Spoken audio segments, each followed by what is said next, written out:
مجید کا اپنا متن ہے، ٹیکسٹ۔ اس کے علاوہ جو دیگر اشیاء ہیں اس کی طرف ہم خدا نے توفیق دی تو بعد میں جائیں گے۔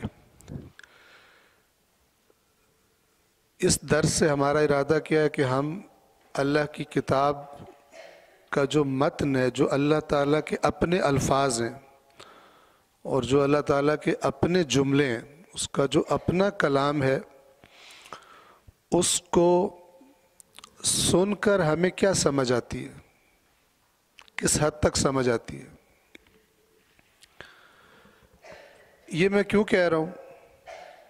اس لیے کہ جب بھی درس قرآن کا کہیں اتفاق ہوتا ہے تو بہت سارے افراد سوال کرتے ہیں کہ ہم نے اس آیت کے بارے میں پڑھا ہے کہ اس سے مراد یہ ہے، اس سے مراد وہ ہے۔ تو احادیث کی جو بحث ہے وہ بہت ہی لمبی اور طولانی ہے۔ جیسے دنیا کے نظاموں میں بھی کیا طریقہ ہوتا ہے، اگر ایک بچے نے پڑھنا ہے، میٹرک تک جانا ہے یا اس سے اوپر پڑھنا ہے، تو وہ سٹارٹ کہاں سے کرے گا؟ پریپ سے، اور سٹیپ بائی سٹیپ اوپر کی طرف جائے گا۔ ایسا نہیں ہو سکتا کہ پریپ کے لیول کا بچہ ہو اور آپ اسے میٹرک کے لیول کی، او لیولز کے مثلا سطح کی، آپ اس کو باتیں بتانا شروع کر دیں۔ وہ تیار ہی نہیں ہے، اس کے پاس بیسکس ہیں ہی نہیں۔ ہم جو کر رہے ہیں، کیا کرنا چاہ رہے ہیں کہ آپ جانتے ہیں کہ رسول اللہ صلی اللہ علیہ وآلہ وسلم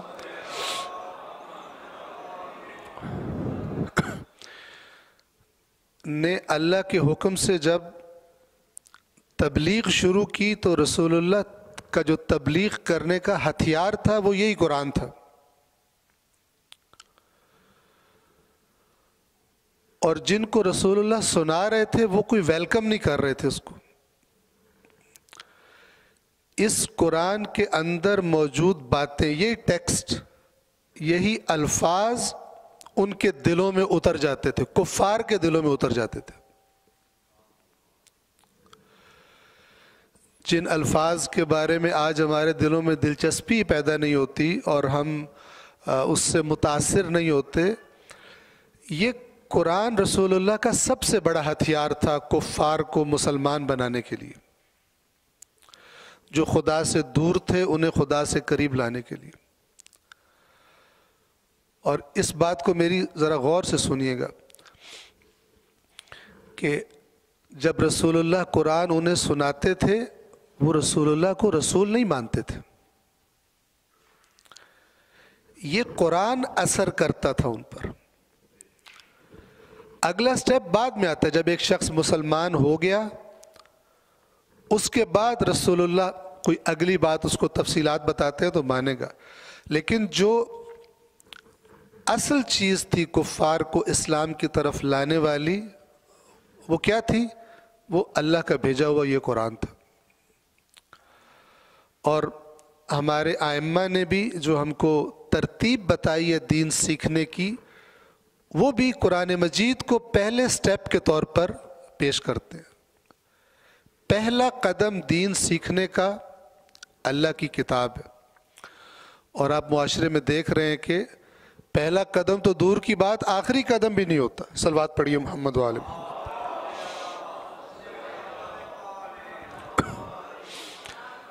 پہلا قدم تو دور کی بات ہے، آخری قدم بھی دین سیکھنے کا قرآن مجید نہیں ہوتا۔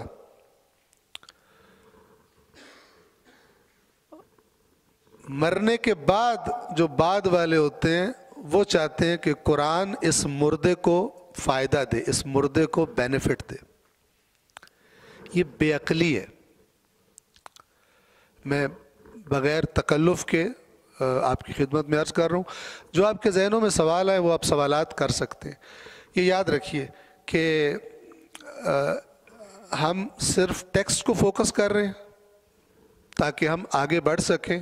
اور اگر ہم ایک ہی آیت کے بارے میں جو کچھ آیا ہے سب کو ہم لانا شروع کر دیں تو ہم بسم اللہ سے آگے نہیں چل سکتے. توجہ فرما رہے. ابھی کیا فارمولہ ہے؟ ایک عرب جب یہ الفاظ سنے تو اس کے ذہن میں کیا تصویر آئے گی؟ ان الفاظ سے رسول اللہ ان کے سامنے قرآن پڑھ رہے تھے، وہ سن رہے تھے، رسول اللہ کو نہیں مانتے تھے. الفاظ سن کے ان کے ذہنوں میں کیا میننگ آتے تھے جس سے وہ متاثر ہوتے تھے؟ ہمارا فوکس اس پر ہے، اگلی تفصیلات پر فوکس نہیں ہے. پہلے سٹیپ کے طور پر یہ فرسٹ سٹیپ ہے قرآن کے بارے میں.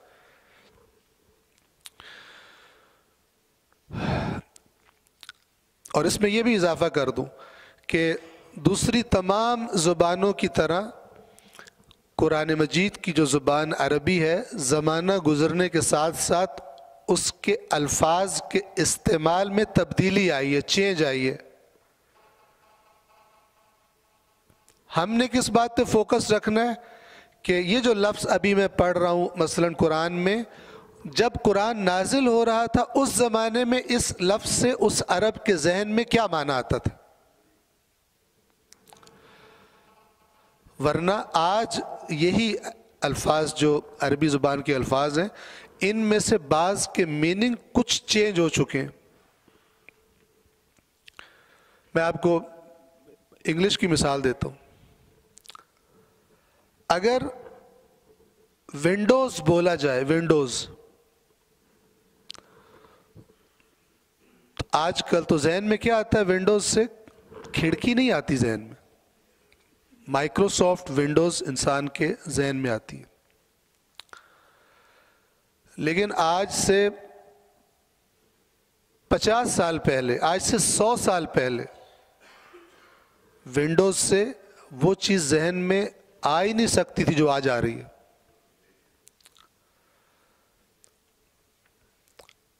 اسی طرح موبائل، اگر آج سے 100 سال پہلے کوئی بندہ موبائل کا لفظ بولتا تھا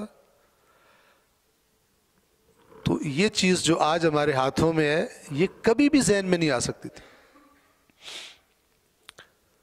تو زمانہ جیسے جیسے تبدیل ہوا، چیزیں تبدیل ہوئی، الفاظ کا استعمال بھی جو ایک اور میننگ میں استعمال ہو رہا تھا اس سے ملتے جلتے کسی دوسرے میننگ میں اتنا استعمال زیادہ بڑھ گیا کہ وہ پہلا استعمال ذہن میں ہی نہیں آتا.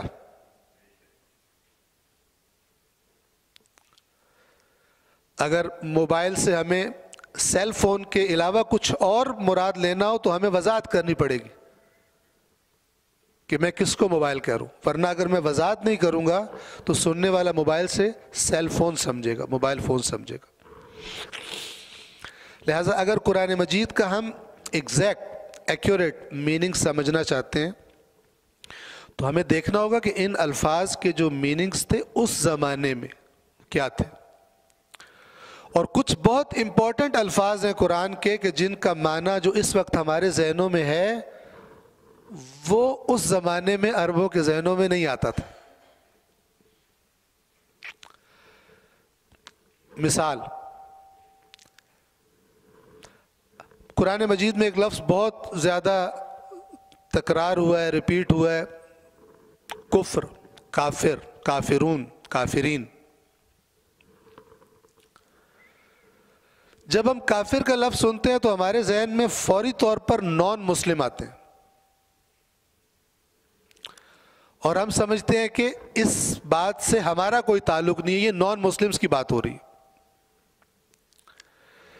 جبکہ قرآن مجید جو ہم سوچ رہے ہیں اس سے کافر نہیں کہتا.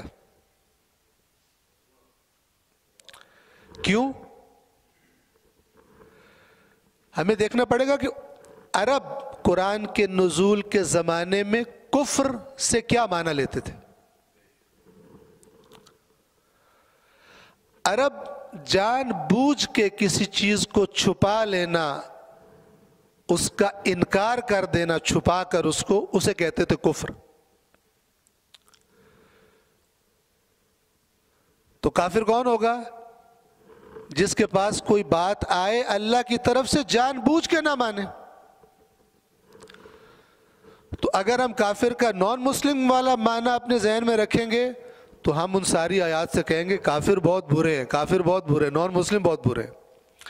لیکن اگر ہم کافر کا اس زمانے کا میننگ ذہن میں رکھیں گے تو ہم کہیں گے سب سے پہلے تو یہ دیکھوں کہ یہ میں تو نہیں ہوں. جان بوجھ کے نہ ماننے والا، جان بوجھ کے انکار کرنے والا کافر تو یہ ہوتا ہے. یہ میں ہوں یا میں نہیں ہوں. اس طرح ایمان کا لفظ ہے، جو ہم نے ایمان سے مومن بنتا ہے. جو آج ہم نے مومن کا معنی اپنے ذہنوں میں بٹھایا ہوا ہے، ہم نے بھی اور دیگر مسلک والوں نے بھی، وہ کیا میننگ ہے؟ جو ہمارے مسلک سے تعلق رکھتا ہے وہ مومن ہے، جو ہمارے مسلک سے تعلق نہیں رکھتا وہ مومن نہیں ہے. اور ہمارے مسلک سے تعلق رکھتا ہو یہ مومن ہونے کے لیے کافی ہے، چاہے جتنا گڑبڑ انسان ہو. رشوت کھاتا ہو لیکن پیدائشی ہمارے مسلک سے تعلق رکھتا ہے مومن. خدا نخواستہ شراب پیتا ہو، اس کے ایمان پہ کوئی فرق ہماری ڈیفینیشن میں، لیکن قرآن کی ڈیفینیشن بالکل یہ نہیں ہے. اور یہ آج والی ڈیفینیشن ہمارے ذہنوں میں بیٹھی ہی اس لیے کیونکہ ہمارے ذہنوں میں قرآن نہیں تھا. اگر ہم نے مومن کا اور ایمان کا پہلا کانسیپٹ اور تصور اللہ کی کتاب سے لیا ہوتا تو یہ غلط کانسیپٹ کبھی ہمارے ذہن قبول نہ کرتے کہ آج ہم نے ایسا قبول کیا ہوا ہے کہ ہم اسی کو حقیقت سمجھتے. جو انسان اللہ کی حدود کو کراس کرتا ہو اسے کیا کہتا ہے؟ اسے عربی زبان میں کہا جاتا ہے فاسق. مثلا شرابی فاسق ہے، رشوت کھانے والا فاسق ہے. توجہ فرما رہے ہیں؟ قرآن کیا فرماتا ہے؟ افمن کان مؤمنا کمن کان فاسقا لا یستوون. اپنے لفظوں میں کہہ رہا ہوں، اللہ سوال کرتا ہے مجھے یہ تو بتاؤ کہ وہ شخص کے جو مومن ہے اس کی طرح ہو سکتا ہے جو فاسق ہے؟ ہم کہتے ہیں یس سر. ہم آپ کو دکھاتے ہیں ہمارے پاس ایسی مخلوق بہت ہے جو فاسق بھی ہیں اور مومن بھی ہیں. قرآن کیا کہتا ہے؟ بھلا وہ جو مومن ہے اس کا انداز زندگی، اس کی حرکات، اس کے اعمال، اس کی محفلیں اس کی طرح ہو سکتی ہے جو فاسق ہے؟ لا یستوون. یہ دونوں برابر نہیں ہوتے. ہم کہتے ہیں ہم کر کے دکھا دیتے ہیں آپ کو. ہم آپ کو سینکڑوں ہزاروں دکھا دیتے ہیں جو فاسق بھی ہیں لیکن مومن بھی ہیں. یہ وہ بنیادی غلطی ہیں کہ جس کی وجہ سے ہماری رائے اور اللہ کی رائے نہیں ملتی آپس میں. ہماری رائے اور خدا کی رائے آپس میں نہیں ملتی. ہماری مومن کی ڈیفینیشن اور ہے، قرآن کی مومن کی ڈیفینیشن اور ہے. اور اسی طرح کی اور بہت ساری باتیں جو ہمیں صرف یاد رکھیے، صرف قرآن مجید کا ٹیکسٹ ہمیں یہ باتیں بہت ہی زیادہ کلیئرلی بتا دیتا ہے. حدیث کی باری کب آتی ہے؟ یہ بنیادی چیزیں جو میں آپ کی خدمت میں عرض کر رہا ہوں. جیسے ہی ہم قرآن کی بات کرتے ہیں فوراً ساتھ ایک جملہ سننے کو ملتا ہے. سن لیں توجہ سے. کیا جملہ ہے؟ کہ قرآن مجید اہل بیت کے بغیر سمجھ میں نہیں آ سکتا. یہ بالکل ٹھیک بات ہے، لیکن یہ بالکل غلط بات بھی ہے. اس کا ایک معنی ٹھیک ہے اور ایک معنی غلط ہے اور باطل ہے. باطل معنی اگر ہمارے ذہن میں ڈال دیا جائے تو ہمارے لیے قرآن مجید کا ٹیکسٹ بیکار ہے، ورتھ لیس. اس سے ہم سوائے عربی میں پڑھ کے ثواب لینے کے اور کوئی استفادہ نہیں کر سکتے. اور یہ جو آج قرآن مجید کی حالت ہم نے کی ہوئی ہے کہ ہمارے اندر رائج صرف عربک میں تلاوت کرنا ہے اور ہم اس کا میننگ نہیں سمجھتے، یہ ہمارے ذہنوں میں موجود وہی غلط معنی ہے جو بیٹھا ہوا ہے، چاہے ہمیں پتہ ہے چاہے ہمیں نہیں پتہ، کہ ہم ڈائریکٹلی قرآن مجید سے کچھ نہیں سمجھ سکتے، اور یہ بات کر کے ہم اللہ کے مقابلے میں آ گئے ہوئے ہیں۔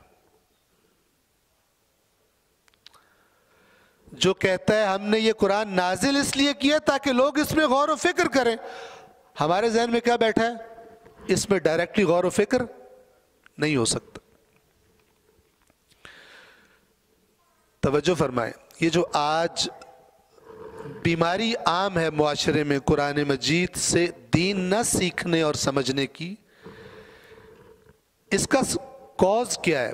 اس کا سبب کیا ہے؟ اس کا سبب ہمارے ذہنوں کے اندر بیٹھا ہوا وہ غلط کانسیپٹ ہے قرآن کے بارے میں، کہ ہم یہ سمجھتے ہیں کہ فلان مولانا صاحب نے جو کتاب لکھی ہے اس سے تو مجھے سمجھ میں آ سکتا ہے کہ بات وہ کیا کرنا چاہ رہے ہیں مجھ سے، لیکن اللہ نے جو کتاب دی ہے اللہ نہیں سمجھا پایا کہ وہ کیا بات کرنا چاہ رہے ہیں۔ یعنی مولانا کو سمجھانی آتی ہے بات، اللہ کو بات سمجھانی نہیں آتی، یہ بات ہے۔ یہ بہت بڑا بہتان ہے اور بہت بڑی توہین ہے خالق کائنات کی، اس کی جس کا یہ قرآن کلام ہے۔ اس کانسیپٹ کو ذہنوں سے دور کرنے کے لیے ہم کیا کریں گے؟ قرآن کے ٹیکسٹ پر فوکس کریں گے، اور میں آپ کے سامنے وہ معنی بیان کروں گا کہ جو ایک عرب کے ذہن میں میننگ آتا ہے اس کا، اور پھر ہم دیکھیں گے کہ اگر ہمیں مثلا عربی زبان صرف آتی ہو تو آیا ہم قرآن مجید سے سمجھ سکتے ہیں کچھ یا نہیں سمجھ سکتے، اور اگر سمجھ سکتے ہیں تو کس حد تک سمجھ سکتے ہیں۔ پس قرآن مجید اہل بیت کے بغیر سمجھ میں نہیں آتا۔ ایک معنی اس کا حق ہے، ایک معنی اس کا باطل ہے۔ باطل معنی کیا ہے؟ کہ قرآن مجید سے کچھ سمجھ نہیں آ سکتا جب تک حدیث نہ ہو، یہ باطل ہے۔ اس کا مطلب ہے اللہ تعالیٰ نے نعوذ باللہ ایک بیکار کام کیا جو ہمیں قرآن دیا ہے، یہ قرآن ہمیں دینا ہی نہیں چاہیے تھا اگر یہ حدیث کے بغیر بالکل سمجھ میں نہیں آتا۔ صحیح معنی کیا ہے؟ صحیح معنی یہ ہے، یہ تفصیلی بات ہے لیکن میں ان شارٹ آپ کی خدمت میں عرض کر رہا ہوں۔ قرآن اہل بیت کے بغیر سمجھ میں نہیں آتا، اس کا صحیح معنی اور مراد کیا ہے؟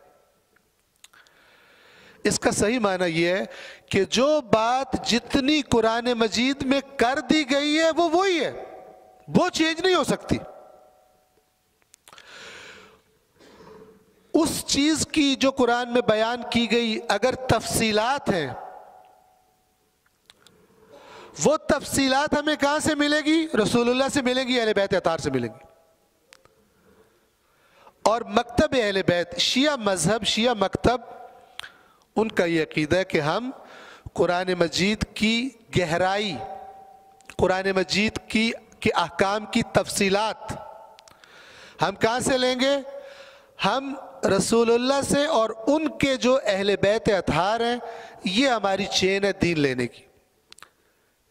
ان کے علاوہ اگر کہیں سے کوئی کہتا ہے کہ یہ رسول اللہ کا فرمان ہے جو رسول اللہ کے اہل بیت کے ذریعے ہم تک نہیں آ رہا، ہم اس کو ایکسیپٹ نہیں کرتے، ہم اسے قبول نہیں کرتے۔ توجہ فرما رہے ہیں؟ مثلا اللہ تعالیٰ نے نماز پر بہت تاکید فرمائی، لیکن نماز پڑھنے کا طریقہ قرآن میں ہے یا نہیں ہے؟ نہیں ہے۔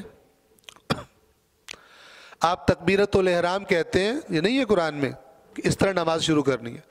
آپ نے حالت قیام میں کھڑے ہونا ہے، کیا پڑھنا ہے آپ نے، پھر آپ نے رکوع کرنا ہے، پھر آپ نے اٹھ کے سجدوں میں جانا ہے، پھر آپ نے مثلا دوسری رکعت پڑھنی ہے، پھر یہ سب کچھ قرآن میں تفصیلات نہیں ہے۔ کہاں سے ملیں گی؟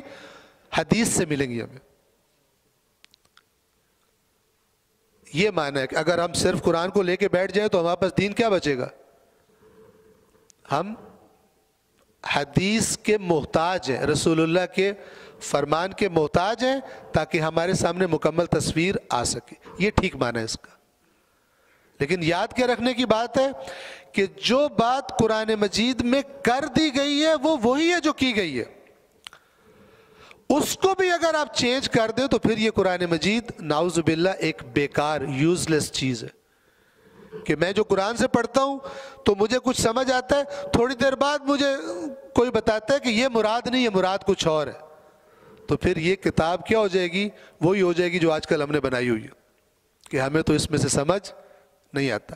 ایک عام انسان قرآن مجید پڑھنے کی ٹرائی کرتا ہے تو وہ دیکھتا ہے کہ قرآن مجید کی فرض کرے دیکھتا ہے کہ یہ قرآن مجید کی کچھ باتیں جو مجھے آج تک میں نے سنی ہیں ان کے مطابق نہیں ہیں، تو وہ جاتا ہے کسی عالم کے پاس مثلاً اور اس سے جا کے کہتا ہے کہ یہ تو بڑی سمپل جو اس کی ٹرانسلیشن ہے، اس میں ایسی بات لکھی ہوئی ہے کہ جو میں نے سن رکھی تھی اس کے برعکس ہے۔ تو اس کو جواب کیا ملتا ہے کہ یہ قرآن ایسی کتاب نہیں ہے کہ جس کا دل کرے منہ اٹھا کے اس کو پڑھنا شروع ہو جائے۔ اس قرآن کے لیے پہلے یہ پڑھو، پہلے یہ پڑھو، پہلے یہ پڑھو، پہلے یہ پڑھو، یہ پڑھو، اس کے بعد پھر قرآن کی طرف آؤ۔ آپ تصور کریں، آیا جب رسول اللہ ان کو قرآن سناتے تھے ان سے کہتے تھے پہلے یہ پڑھو، پہلے یہ پڑھو، پہلے یہ پڑھو اور پھر آ کے مجھ سے قرآن سنو؟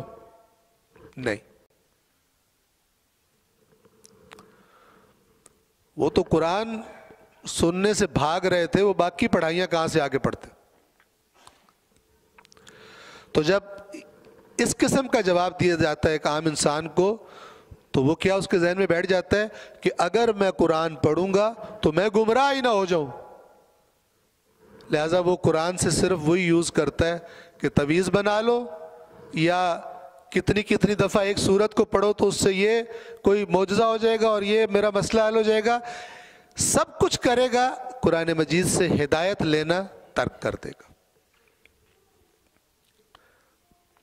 انشاءاللہ کہ جو میں نے آپ کی خدمت میں باتیں عرض کی، نکات آپ کے ذہنوں میں واضح ہوں گے۔ صلوات پڑھیے محمد وآل محمد۔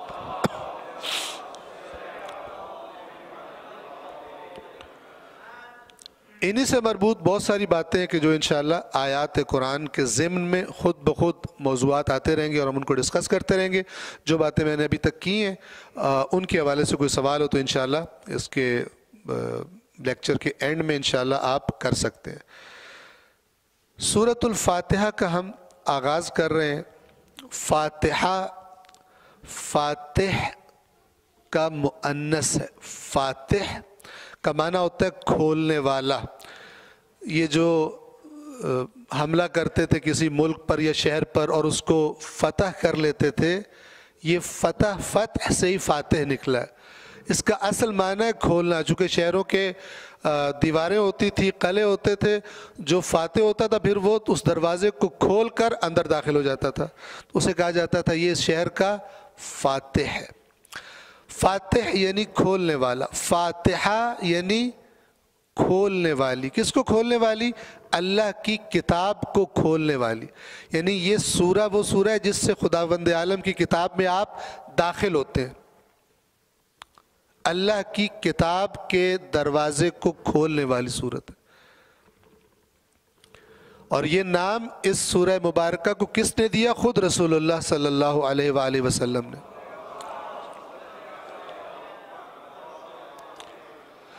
اور یہ نام خود ہمیں پوائنٹ آؤٹ کر رہا ہے کہ اللہ کے نبی نے سورتوں کی ترتیب رکھوائی ہے اور پہلے اس کو رکھوایا، تبھی تو اس کا نام فاتحہ رکھا، قرآن کو سٹارٹ کرنے والی۔ اس سورہ کی جو امپورٹنس ہے اس کے لیے میں اتنا ہی آپ کی خدمت میں عرض کرنا چاہوں گا کہ اللہ تبارک و تعالی نے سورۃ الفاتحہ کو ہر نماز میں 2 مرتبہ پڑھنا واجب قرار دیا۔ جو نہ پڑھے اس کی نماز نہیں ہوتی۔ اس کے علاوہ کوئی ایسی سورہ نہیں ہے جس کا نماز میں پڑھنا واجب ہو، حتیٰ کہ سورۃ الاخلاص کا پڑھنا بھی مستحب ہے، مستحب ہے۔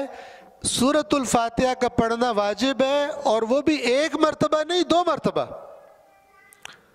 اس کی امپورٹنس کا اندازہ آپ اس بات سے لگا سکتے ہیں۔ لہذا اس کے اندر جو باتیں کی گئی ہیں، ایک ایک جملہ اس کا وہ بہت زیادہ بنیادی امپورٹنس اور حیثیت رکھتا ہے، اور اس کو اچھی طرح سمجھنے سے ہم اپنی نمازوں کو بھی، بہت سے لوگ سوال کرتے ہیں نماز میں توجہ نہیں رہتی، ایک بہترین کام جو ہم اس توجہ کو صحیح رکھنے کے لیے کر سکتے ہیں وہ سورۃ الفاتحہ کو اچھی طرح سمجھنا ہے، اس کی امپورٹنس کو ذہن میں رکھتے ہوئے۔ 7 آیات پر مشتمل یہ سورہ مبارکہ ہے۔ پہلی آیت بسم اللہ الرحمن الرحیم۔ بسم اللہ یعنی اللہ کے نام سے، اسم کہتے ہیں نام کو۔ اللہ کیا ہے؟ توجہ سے سن لیں، عربی زبان میں اسم کہتے ہیں نام کو، اور جس کا وہ نام ہوتا ہے اسے کہتے ہیں مسمى۔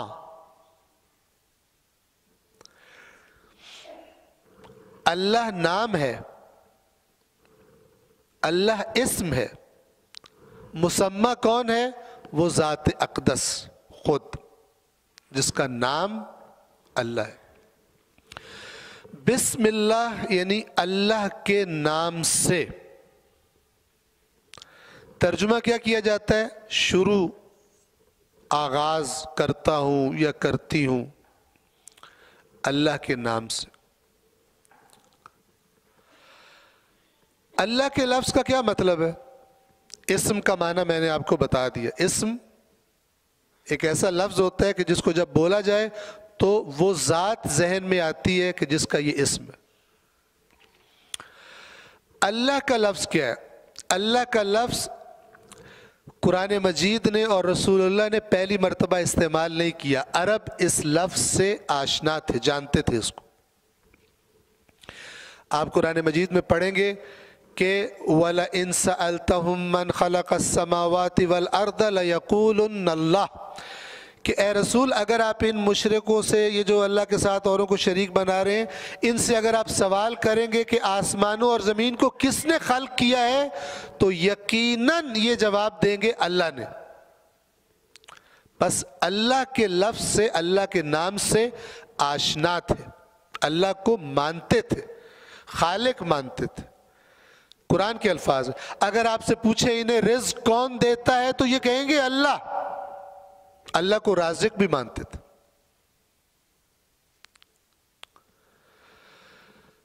اور بھی بہت ساری ایسی آیات ہیں کہ جن اللہ فرماتا ہے کہ اگر آپ اے رسول ان سے پوچھیں تو یہ اللہ کا نام لیں گے جواب میں، تو پھر آپ ان سے کہیں کہ پھر دوسروں کو کیوں شریک بنایا ہوا اللہ کا؟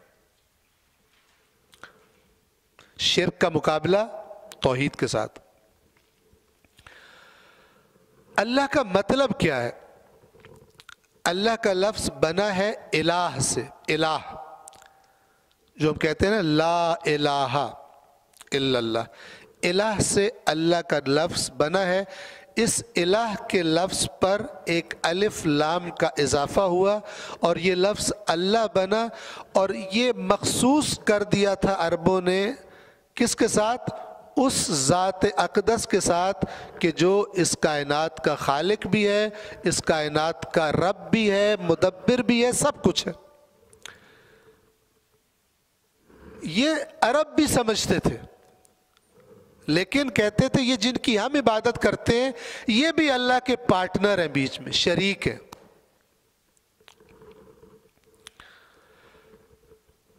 اللہ کے بعد 2 صفات آئی ہیں، ایک الرحمن، ایک الرحیم۔ دونوں کا تعلق اللہ کی رحمت کے ساتھ ہے، یعنی خداوند عالم چاہتا ہے کہ قرآن پڑھنے والے سے جو میرا پہلا تعارف ہو وہ صرف رحمت کی صفت کے ساتھ تعارف ہو۔ فرسٹ امپریشن خدا جو ڈالنا چاہتا ہے بندے پر، قرآن پڑھنے والے پر، وہ کیا امپریشن ہے؟ کوئی عذاب، کوئی سختی، کوئی گرفت، کوئی پکڑ نہیں۔ رحمان بھی رحمت، رحیم بھی رحمت. اللہ چاہتا ہے میرا فرسٹ امپریشن رحمت کا ہو، اور ہم اپنے بچوں پہ اللہ کا پہلا امپریشن کون سا ڈالتے ہیں؟ بیٹا یہ نہیں کرو، اللہ تعالیٰ جہنم میں پھینکیں گے آپ کو. ہم نے بنایا دنیا پر وہ رحمت والا ہے یا عذاب والا ہے؟ جی عذاب والا ہے. بسم اللہ کا میسج بھی ہم دنیا کو صحیح طرح نہیں پہنچا سکتے. آج میری پرسنالٹی جو ہے میرے آس پاس کے لوگوں کے لیے، جو مثلا فرض کرے میرے کولیگ ہیں یا مثلا میرے کلاس فیلو ہیں میرے کالج میں، یونیورسٹی میں، یا معاشرے کے وہ لوگ جن کا مجھ سے پالا پڑتا ہے، وہ میرے بارے میں کیا امپریشن رکھتے ہیں؟ ایک نرم اور رحم دل انسان، یا ایک بات بات پر بد اخلاق اور بد مزاج اور آگ بگولا ہو جانے والا انسان؟ اگر رحمت والا امپریشن نہیں ہے تو بسم اللہ کا میسج میں نے نہیں سمجھا. رحمان اور رحیم میں فرق کیا ہے؟ توجہ فرمائیے. رحمان یعنی وہ ذات کہ جس کی رحمتیں عام ہیں. رحیم وہ ذات کہ جس کی رحمتیں خاص ہیں. اللہ تعالیٰ کی رحمتیں دو قسم کی ہیں. ایک قسم کو ریپرزینٹ کر رہا ہے الرحمن، اور دوسری قسم کو ریپرزینٹ کر رہا ہے الرحیم. رحمان کی عام رحمتوں سے کیا مراد ہے؟ کہ آپ دیکھتے ہیں کہ اس دنیا میں اللہ کی نعمتوں سے سب لوگ فائدہ اٹھا رہے ہیں، سب استعمال کر رہے ہیں، چاہے اس کے اطاعت گزار ہوں چاہے اس کے نافرمان ہوں، چاہے اس کو مانتے ہوں کہتے ہو کہ وہ ہے، اور چاہے کہتے ہو کہ وہ ہے ہی نہیں، اس کے وجود کا بھی انکار کرتے ہو، لیکن اس کی یہ عمومی رحمتیں سب کے لیے. آکسیجن سب استعمال کر رہے ہیں، پانی سب استعمال کر رہے ہیں، غذا سب استعمال کر رہے ہیں. بلکہ بعض اوقات، اکثر اوقات بلکہ ہم دیکھتے ہیں کہ خدا کے جو نافرمان ہیں ان کے پاس زیادہ ڈھیر لگے ہوئے ہیں. یہ باتیں آئیں گی قرآن میں انشاءاللہ آگے. یہ جو زیادہ ڈھیر لگے ہوئے ہیں یہ اس رحمان کی صفت کی وجہ سے، جس نے اس دنیا میں عام کر دیا سب کے لیے.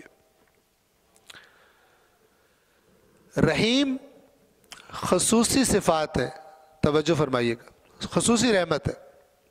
کون سی؟ رحمان سے مراد، رحیم سے مراد اللہ کی وہ رحمت ہے کہ جو صرف ان کو دیتا ہے خدا کہ جو خدا کی طرف راغب ہوتے ہیں، خدا کی طرف توجہ کرتے ہیں. یہ اپنے نافرمانوں کو نہیں دیتا. عام لفظوں میں جو ہم کہتے ہیں کہ ہم جو دعا بھی مانگتے ہیں کہ اللہ تعالیٰ آپ کی توفیقات خیر میں اضافہ فرمائے، یہ توفیقات خیر جو ہیں خدا کی طرف سے توفیق ملتی ہے، یہ رحیم سے ملتی ہے. اس خاص رحمت کو حاصل کرنے کے لیے شرط کیا ہے؟ انسان خود بھی ارادہ کرے اور بڑے خدا کی طرف. جو خود خدا کی طرف رغبت نہیں کرتا تو اللہ اپنے رسول سے فرماتا ہے، اے رسول آپ جسے چاہیں ہدایت نہیں کر سکتے، جسے اللہ چاہتا ہے اسے ہدایت کرتا ہے. آپ کا کام پیغام پہنچا دینا. توجہ فرما رہے ہیں؟ پس رحمان کی رحمتیں عام ہیں، اس سے انسان دھوکہ نہ کھائے. یہ کچھ عرصے کے بعد خدا واپس لے لے گا اپنی نعمتیں، ہماری موت کے ساتھ یہ چلی جائیں گی. لیکن جو رحیم والی رحمتیں ملی تھی، جو توفیقات ملی تھی، وہ اس ابدی زندگی میں بھی ہمیں کام آئیں گی. ان نعمتوں کا ہمیں حساب دینا پڑے گا وہاں پر، لیکن جو ہمیں خیر کی توفیقات ملی ہیں، خصوصی رحمتیں ملی ہیں، ان کی برکات اگلی دنیا میں بھی ہمیں کام آئیں گی، اللہ کی جزا اور اللہ کے انعام کی شکل میں. یہ فرق ہے کس کا؟ رحمان کا اور رحیم کا. بسم اللہ الرحمن الرحیم، شروع اللہ کے نام سے جو رحمان ہے جو رحیم ہے، رحمتوں سے بھری ہوئی ہے اس کی ذات. احادیث میں ہمیں بتایا گیا کہ ہر وہ کام کہ جو بسم اللہ کے بغیر شروع کیا جائے ابتر ہے، یعنی اس کا انجام اچھا نہیں ہے۔ ہمیں ترغیب دلائی گئی کہ ہر کام اپنا بسم اللہ سے شروع کرو۔ اگر آپ غور فرمائیں، بسم اللہ کی طرف توجہ ہو کہ میں کس کے نام سے شروع کر رہا ہوں اس کام کو۔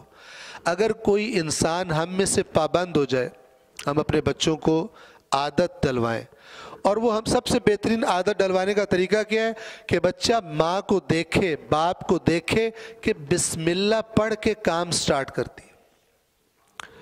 ایک دفعہ خود نہیں کرتا، بچے سے کہتا ہے بسم اللہ پڑھ، تو یہ قرآن کہتا ہے اے ایمان والو وہ کیوں کہتے ہو جو خود کرتے نہیں ہو؟ اس کی تاثیر نہیں ہوتی۔ سب سے بہترین والدین اپنے بچے کے مربی ہیں، اور طریقہ کیا ہے؟ اپنا عمل۔ سب سے بیسٹ جو اپنے بچے کو تربیت کر سکتے ہیں والدین ہیں، اور اس کا سب سے بیسٹ طریقہ ان کا عمل ہے، نہ کہ ان کا کہنا۔ بچہ ان کا عمل دیکھتا ہے، بچہ ان کے کہنے پہ زیادہ توجہ نہیں کرتا اگر ان کا عمل کہنے کے مطابق نہ ہو۔ اب آپ توجہ فرمائیں، جس کو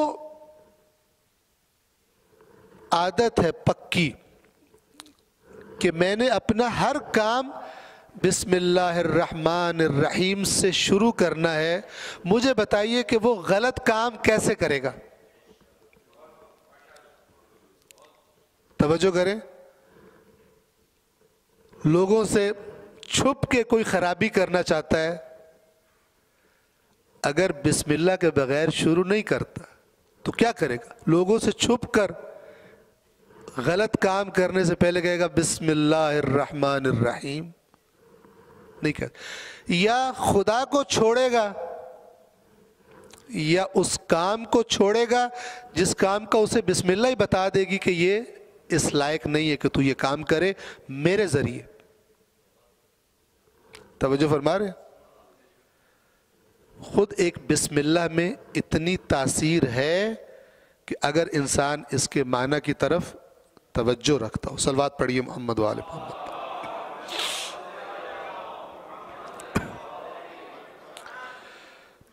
دوسری آیت، الحمدللہ رب العالمین۔ تمام، اس کا ترجمہ کیا کیا جاتا ہے؟ تمام تعریفیں للہ، اللہ کے لیے مخصوص ہے۔ کون سا اللہ؟ رب العالمین، جو عالمین کا رب ہے۔ رب کا لفظ قرآن میں بہت زیادہ ریپیٹ ہوتا ہے، اس کا معنی آپ کی خدمت میں بیان کر دوں۔ یہ میں نے پہلے درس میں بھی گزارش کی تھی کہ ابتدا میں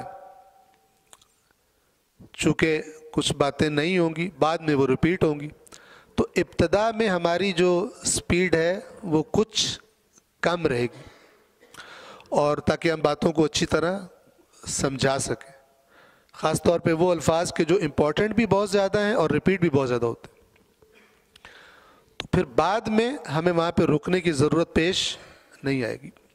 الحمد، حمد کا جو لفظ ہے اس کا ہم اردو میں معنی کیا کرتے ہیں؟ تعریف۔ یہ ٹھیک معنی نہیں ہے، اس لیے کہ تعریف خود بھی عربی کا لفظ ہے، تعریف بذات خود بھی عربی کا لفظ ہے۔ تو حمد کیا ہے؟ حمد جسے ہم اردو میں تعریف کہتے ہیں، کسی کی تعریف کرنا، اس کی اچھائی کی، اچھی صفت کی، اچھے کام کی۔ حمد، ہر تعریف کو حمد نہیں کہا جاتا عربی میں، ایک خاص قسم کی تعریف کو حمد کہتے ہیں۔ کس قسم کی تعریف کو حمد کہتے ہیں؟ توجہ فرمائیں، اگر کوئی شخص اپنی مرضی سے، نہ کسی ڈر سے، نہ کسی لالچ سے، نہ کسی مجبوری سے، ایسی کوئی وجہ نہ ہو، اپنے اختیار سے مجھ پر احسان کرے یا کوئی اچھا کام کرے، کسی نے اس کو مجبور نہیں کیا، کسی کا اس کو ڈر نہیں تھا، کسی چیز کا اس کو لالچ نہیں تھا، اپنی مرضی سے اچھا کام کرے۔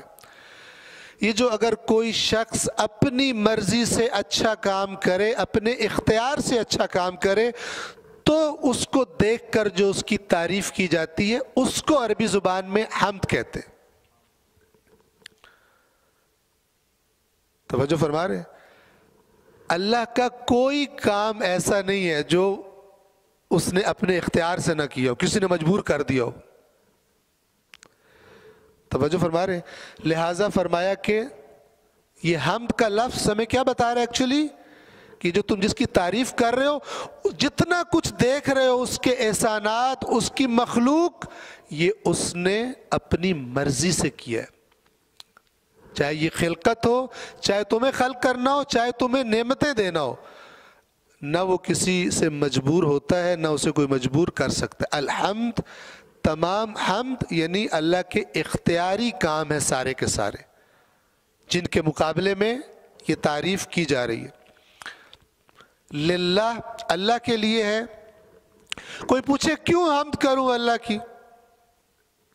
رب العالمین اس کیوں کا جواب ہے۔ اس لیے کہ تمام کائنات کو، تمام عالمین کو وہی پالتا ہے۔ اردو زبان کا یہ لفظ ہے پالنا، پرورش کرنا۔ عام طور پر جو ہمارے ذہن میں اس کا میننگ ہے وہ کیا ہے؟ پال رہے ہیں، مثلا ایک والدین ہیں، ان کا بچہ ہے، وہ اس کو کھلاتے پلاتے بھی ہیں اور پہننے کے لیے کپڑے بھی پرووائڈ کرتے ہیں۔ تو ہم کیا کہیں گے؟ اگر کوئی پوچھے اس کو کون پال رہا ہے، تو ہم کہیں گے یہ اس کے والدین اس کو پال رہے ہیں۔ لیکن آیا بچے کے اندر جو پوٹینشل رکھا گیا ہے، اس پوٹینشل کی پرورش کے لیے اس کو غذا دینا، پرووائڈ کرنا اور اس کو کپڑا دینا، یہ کافی ہے؟ کافی نہیں، اسے علم چاہیے، ورنہ جاہل رہ جائے گا۔ رب کے اندر پالنے کا مکمل میننگ ہے، توجہ فرمائیں۔ رب کسے کہتے ہیں؟ رب اس ذات کو کہتے ہیں کہ جو جس کا رب ہے اس کی تمام ضروریات کا ذمہ دار ہے۔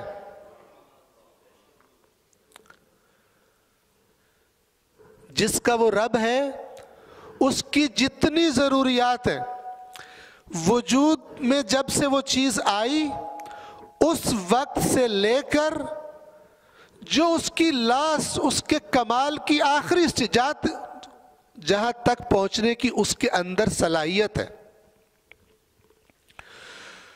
جتنا کچھ اس کو چاہیے اسے پرووائڈ کرنے والا وہ رب کہلاتا ہے عربی زبان میں۔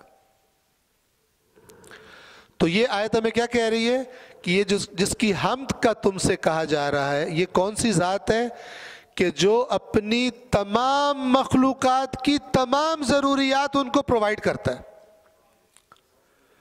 عالمین سے کیا؟ عالمین عالم کی جمع ہے، اور عالم میں آپ کو مثال کے ذریعے واضح کر دوں، جیسے کہتے ہیں عالم حیوانات، عالم جمادات، عالم ملائکہ، ایک گروپ مخلوقات کا۔ تمام عالمین یعنی تمام مخلوقات، ان کا پالنے والا کون ہے؟ جو ان کو پال رہا ہے وہی قابل حمد ہے، وہی قابل تعریف ہے۔ لہٰذا ایک مومن اگر کوئی اچھا کام بھی کرتا ہے، کسی پہ احسان بھی کرتا ہے، اور وہ سامنے والا تعریف کرتا ہے کہ آپ نے بہت اچھا کام کیا، تو مومن کہتا ہے تعریف میری نہیں ہے، تعریف اس کی ہے کہ جس نے مجھے توفیق دی کہ میں یہ ادنا سا کام کر سکوں، جس نے مجھے عقل دی، جس نے مجھے ہاتھ دیا، جس نے مجھے توفیق دیا۔